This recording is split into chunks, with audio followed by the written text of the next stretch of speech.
हवामान खात्यान उक्तायिल्ल्या अदमासा प्रमाण आयतारा सकाळी पावसान गोंयभर हाजेरी लायली। उत्तर गोंयांत सगळीच कडेन कमी तशेंच अदीक प्रमाणात पावस पडलो।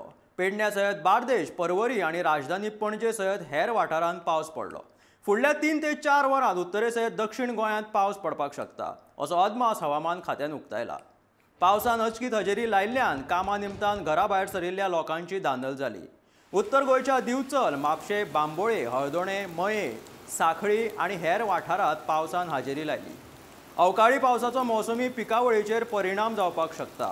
वातावरणांतल्या अनियमितेक लागून अवकाळी पावस पडिल्ल्याचो अदमास असो आसा। मजगती अरबी दर्यांत वाऱ्याचो वेग वराक 60 ते 70 किलोमीटर आसतलो, देखून नुस्तेकारांनी खोल दर्यांत वचचें न्हू, अशी शिटकावणी हवामान खात्यान दिला। पावसाक लागून सोमारा तापमानांत 2 ते 3 डिग्रीचो उणाव दिसून येतलो।